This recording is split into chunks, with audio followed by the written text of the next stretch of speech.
Prostate అంటే ఏంటి? దాన్ని ఎలా ఐడెంటిఫై చేస్తారు? ప్రోస్టేట్ ఒక చిన్న లెమన్ సైజ్ గ్లాండ్ ఉంటుంది. ఒకవేళ రీఅక్కరెన్స్ జరిగితే కనుక ఎంత పీరియడ్ ఆఫ్ టైంలో జరగచ్చు ఒకసారి సర్జరీ అయిన తర్వాత? కట్ చేసి తీస్తున్నాము. ఇంకొకటి ఏంటంటే ఇది ఏజ్ రిలేటెడ్, అంటే ఇన్ని ఇయర్స్లో స్లోగా గ్రోత్ అవుతున్నాయి. Hello everyone, welcome to Rainbow TV. మగవాళ్లలో వయసుతో పాటు వచ్చే ప్రాబ్లం ప్రోస్టేట్ ఎన్లార్జ్మెంట్. మరి ఈ ప్రాబ్లమ్ని ఈజీగా క్యూర్ చేసుకునే మెథడ్స్ని మనకి షేర్ చేస్తున్నారు vascular specialist doctor Shailesh Kumar. Latest talk చేయం. హలో సార్, నమస్కారం. హలో అండి. సో జనరల్గా ఏజ్తో పాటు ప్రోస్టేట్ అనే ప్రాబ్లం వస్తుంది మగవాళ్ళలో అని వింటూ ఉంటాము. సో అసలు ప్రోస్టేట్ అంటే ఏంటి? దాన్ని ఎలా ఐడెంటిఫై చేస్తారు? ప్రోస్టేట్ ఒక చిన్న లెమన్ సైజ్ గ్లాండ్ ఉంటుంది. అది అందరిలో మేల్స్లో అందరికి ఉంటుంది. యాజ్ ద ఏజ్ గ్రోస్ ఆ ప్రోస్టేట్ అనే గ్లాండ్ కూడా ఎన్లార్జ్ అవుతుంటుంది సైజు.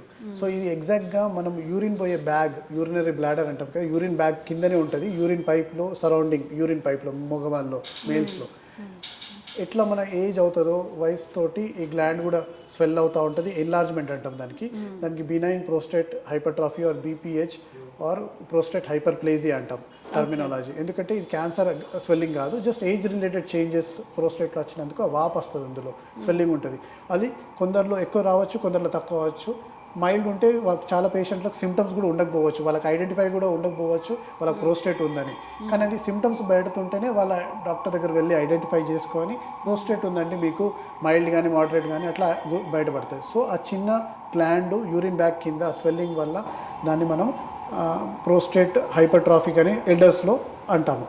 సో జనరల్గా వీటికి సిమ్టమ్స్ ఎలా ఉంటాయి సార్? పర్సనల్గా దీన్ని ఎలా ఐడెంటిఫై చేస్తారు? ప్రోస్టేట్ అన్నమాట యూరిన్ పైప్ సరౌండింగ్, బ్లాడర్ కింద సరౌండింగ్ ఉంటుంది కాబట్టి ఆ ఎన్లార్జ్మెంట్ వల్ల ఆ యూరిన్ పోయే పైప్ పైన ప్రెషర్ పడి ఆ యూరిన్ పైప్ పోయే పైప్ బ్లాక్ అయిపోతుంది, నేరోగా అయిపోతుంది. సో దానివల్ల 2 types ఆఫ్ సిమ్టమ్స్. ఒకటి ఏంటంటే వాళ్ళు సరిగా యూరిన్ పొయ్యలేరు, అంటే ఫ్రీక్వెంట్గా కొద్దిగా every 1 hour they have to go to the urination, అంటే ప్రతి ఒక్క గంటలో. ఎందుకంటే వాళ్ళకు కంప్లీట్గా యూరిన్ కూడా కాదు, దానివల్ల కొద్దిగా యూరిన్ కూడా రిటైన్ అవుతుంది.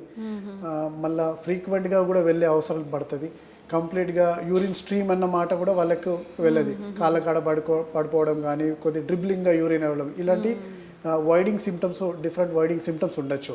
దాంతోపాటు వాళ్ళు ఏంటంటే కంప్లీట్గా కూడా బ్లాడర్ యూరిన్ పాస్ చేయలేరు కాబట్టి కొద్దిగా యూరిన్ లోపల ఉండిపోతుంది.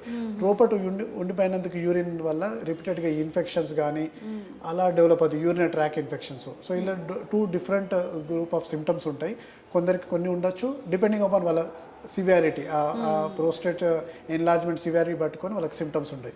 సో ఈజీగా మనం ఇవి ఐడెంటిఫై చేయొచ్చు. సో మీరు ఐడెంటిఫై చేసిన తర్వాత డాక్టర్ దగ్గర కలిస్తే కామన్గా ఒక ప్రోస్టేట్ స్కాన్, అంటే అల్ట్రాసౌండ్ స్కాన్లో మనం ఈజీగా ఐడెంటిఫై చేయొచ్చు. దానికి పర్ అబ్డామిన్ కానీ లేకుంటే ట్రాన్స్రెక్టల్ కానీ ఇలా ఐడెంటిఫై చేసుకొని అందులో గ్లాండ్ ఎంత సైజు ఉంది, దాని ఎన్లార్జ్మెంట్ ఎంత ఉంది, ప్లస్ గ్రామ్స్ అంటే వాల్యూమ్ ఎంత ఉంది, దాంతో ఐడెంటిఫై చేసి దాంతోపాటు ఏమన్నా కాంప్లికేషన్స్ కూడా లైక్ యూరినరీ ట్రాక్ట్ ఇన్ఫెక్షన్ కానీ, బ్లాడర్లో ఏమన్నా సిస్టైటిస్ కానీ ఇలా డిఫరెంట్ ఏమన్నా కాంప్లికేషన్స్ కూడా ఉన్నాయా, అవి కూడా మనం స్కానింగ్లో ఐడెంటిఫై చేయొచ్చు.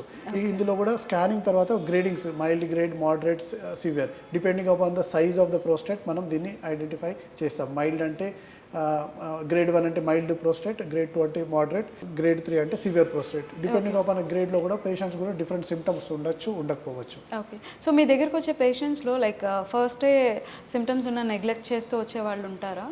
డెఫినెట్గా చాలా నా దగ్గర వచ్చే పేషెంట్స్లో అయితే మోస్ట్ ఆఫ్ ద టైమ్స్ వాళ్ళు ఆల్రెడీ వేరే ట్రీట్మెంట్ వాడుతున్నారు, ఆ ట్రీట్మెంట్ తోటి తగ్గట్లేదు, లేకుంటే సర్జరీ కూడా వాళ్ళకి ఆప్షన్స్ ఇచ్చారు, కానీ due to some reason surgery కూడా వాళ్ళు చేయలేరు, హై రిస్క్ ఆఫ్. ఎందుకంటే ఈ ప్రాబ్లం కూడా ఎల్డర్లో వస్తుంది. సో ఎల్డర్ అంటే బై 60s 70s మనం చూస్తున్నాం అందరికీ షుగర్స్ ఉండడం, బీపీ ఉండడం, హార్ట్ ప్రాబ్లమ్స్ ఉండడం, ప్లస్ బ్రెయిన్ అలాంటి డిఫరెంట్ హార్ట్ ఆల్రెడీ వేరే ప్రాబ్లమ్స్ ఉన్న వల్ల వాళ్ళు సర్జరీకి కానీ వాళ్ళు మెడికేషన్స్, ఈ ప్రోస్టేట్ మెడికేషన్స్ కానీ వాడలేకపోతుంది. ఎందుకంటే ఈ ప్రోస్టేట్ మెడికేషన్స్ కూడా అర్లీ స్టేజ్లో మనం యూజువల్లీ ప్రోస్టేట్ మెడికేషన్స్ ఇచ్చి కంట్రోల్ చేస్తాం, మైల్డ్ ఉందనుకో grade 1. కానీ ఆ మెడికేషన్స్ కూడా సైడ్ ఎఫెక్ట్స్ కూడా చాలా ఉన్నాయి. ఓకే. సో అదొకటి.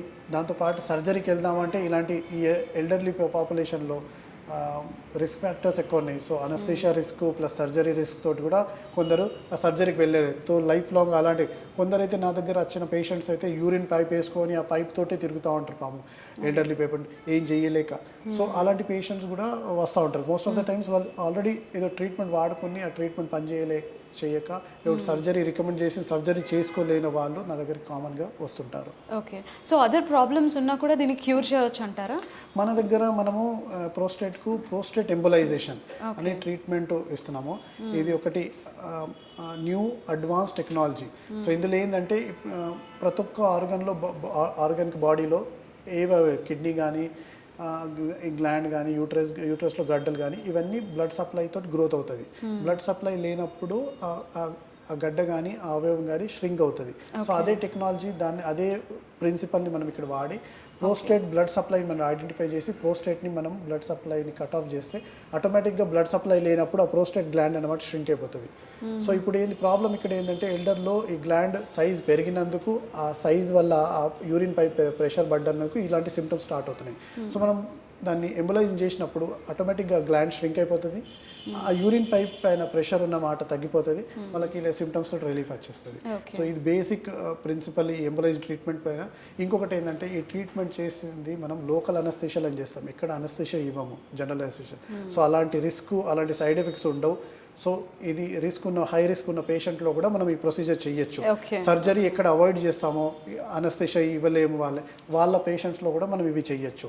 ఎక్కడ కోత లేక సూచర్స్ లేక కుట్లు లేక బ్లడ్ లాస్ లేక మనం ట్రీట్మెంట్ చేయొచ్చు. ఎందుకంటే లోపల నుంచి వెళ్తున్నాము బ్లడ్ పైప్స్ నుంచి అక్కడ వెళ్ళేసి అవి బ్లడ్ సప్లై దాన్ని కట్ ఆఫ్ చేసి మనం వచ్చేస్తున్నాము. సో బ్లడ్ లాస్ కూడా ఉండదు ఇందులో. సో ఇంకొకటి ఏంటంటే యూరిన్ పైప్ చాలాసార్లు మనము యూరిన్ పైప్ నుంచి TURP అని లేజర్ ట్రీట్మెంట్ అని రకరకాల ఎండోస్కోపీ నుంచి యూరెథ్రోస్కోపీ నుంచి ఇవి చేస్తూ ఉంటారు. అలాంటి పేషెంట్స్లో కూడా ఎక్కువగా బ్లీడింగ్ అయిపోవడం, లోపల యూరిన్ పైప్ పెట్టడం, ఇన్ఫెక్షన్ అవ్వడం, ఇలాంటి బ్లడ్ లాస్ కూడా ఎక్కువ అవుతుంది అలాంటి పేషెంట్స్ కూడా. సో అవన్నీ కూడా మనం మన ట్రీట్మెంట్లో అవాయిడ్ చేయొచ్చు. So specially those patients who are contraindicated for surgery, high risk patients, diabetes, hypertension, గుండె జబ్బు ఉన్న వాళ్ళు, సర్జరీ చేయించుకున్న వాళ్ళకి ఇలాంటి ట్రీట్మెంట్ ఒక బూన్ లాగా, అంటే ఒక డెఫినెట్గా లాట్ ఆఫ్ అడ్వాంటేజెస్. అలాంటి అందరు పేషెంట్లు, హై రిస్క్ పేషెంట్లు కూడా ఈ ట్రీట్మెంట్ మనం చేయొచ్చు. ఓకే. ఎల్డర్లీ ఏజ్ అంటే వాళ్ళకి తట్టుకునే శక్తి కూడా తక్కువే ఉంటుంది. సో ఇది ఎలా ఉంటుంది ట్రీట్మెంట్? డెఫినెట్గా మనము సర్జరీ చేయని వాళ్ళలో కూడా మనం చేయొచ్చు. ఎందుకంటే ఇక్కడ అనస్థిషియా లేదు, కట్ లేదు, సూచర్స్ లేదు, జస్ట్ ఒక సింపుల్ ప్రొసీజర్ లాగా ఒక బ్లడ్ శాంపుల్ మనం సలైన్ ఎలా పెట్టుకున్నామో ఆ రూట్ నుంచి వెళ్తున్నాం కాబట్టి డెఫినెట్గా ఇలాంటి పేషెంట్స్లో కూడా మనం చేయొచ్చు. సో తట్టుకునేలాగా కూడా అంటే ఆ రిస్క్ కూడా ఇందులో లేదు కాబట్టి మనం అలాంటి పేషెంట్స్లో కూడా చేయొచ్చు. ఓకే. సో మళ్ళీ ఆ ప్రోస్టేట్ అనే గ్లాండ్ ఇంక్రీజ్ అవ్వకుండా ఏమైనా జాగ్రత్తలు తీసుకోవాలా? డెఫినెట్గా ఏజ్ రిలేటెడ్ చేంజ్, అంటే వయసు ఎట్లా పెరుగుతూ ఉంటుందో అలా దానివల్ల వచ్చింది. సో చాలా మటుకు మన పేషెంట్స్ కంట్రోల్లో ఇది ఉండవు. కానీ మనము ఇప్పుడు పేషెంట్స్ కూడా వచ్చేది ప్రోస్టేట్ గ్లాండ్ ఎన్లార్జ్మెంట్ వల్ల కాదు. ప్రోస్టేట్ గ్లాండ్ ఎన్లార్జ్మెంట్ వల్ల యూరిన్ పైప్ పైన ప్రెషర్ పడి యూరిన్ సరిగా వెళ్ళలేక వాళ్ళు వెళ్తున్నారు. సో పేషెంట్స్ కొన్ని ఎక్సర్సైజ్, కొన్ని ట్రైనింగ్, వాళ్ళ యూరిన్ కంట్రోల్ ఫ్లో అది కొన్ని ట్రైనింగ్ ఎక్సర్సైజ్ చేసుకుంటే వాళ్ళ సిమ్టమ్స్ అన్నమాట వాళ్ళు తగ్గించచ్చు.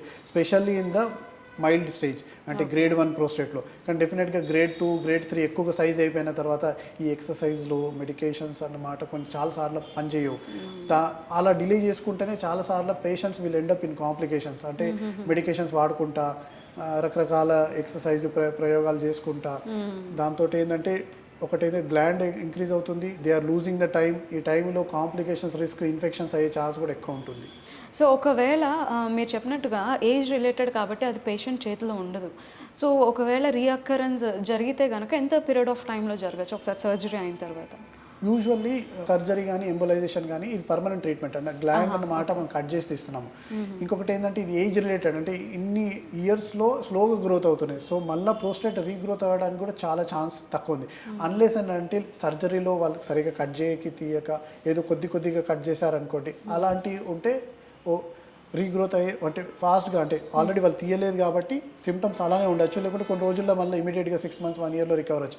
కానీ సర్జరీ మెటిక్యులస్గా చేస్తే డెఫినెట్గా ఇలాంటి రీఅకరెన్స్ అన్నమాట చాలా తక్కువ. ఎంబోలైజేషన్లో కూడా మనం కంప్లీట్గా గ్లాండ్కే బ్లడ్ సప్లై తగ్గిస్తున్నాం కాబట్టి రికరెన్స్ మళ్ళీ వచ్చే అవకాశాలు కూడా చాలా తక్కువ. సక్సెస్ రేట్ ఆల్మోస్ట్ 90 to 95% ఉంది ఎంబోలైజేషన్లో. ఎస్పెషల్లీ నా దగ్గర వచ్చిన పేషెంట్స్లో ఏంటంటే మోస్ట్ ఆఫ్ ద టైమ్స్ వాళ్ళు ఆల్రెడీ యూరాలజిస్ట్ని వాళ్ళని కలిసి సర్జరీకి అడ్వైజ్ చేసిన తర్వాత సర్జరీ చేయని వాళ్ళే ఇక్కడికి వస్తున్నారు. కానీ ఈ ట్రీట్మెంట్ ఓన్లీ అలాంటి పేషెంట్స్కే కాదు, నార్మల్గా ఉన్న పేషెంట్లు కూడా చేయొచ్చు. అలాంటి పేషెంట్స్ కూడా దీనికి దీనికి అడ్వాంటేజ్ అంటే కొందరు షుగర్ లేని వాళ్ళు, డయాబెటీస్ లేని వాళ్ళు, హై రిస్క్ పేషెంట్ లేని వాళ్ళకు కూడా ఇలాంటి ట్రీట్మెంట్ చేయొచ్చు. ఓకే సార్, ప్రోస్టేట్ గురించి చాలా చక్కగా ఇన్ఫర్మేషన్ షేర్ చేశారు. Thank you. Thank you.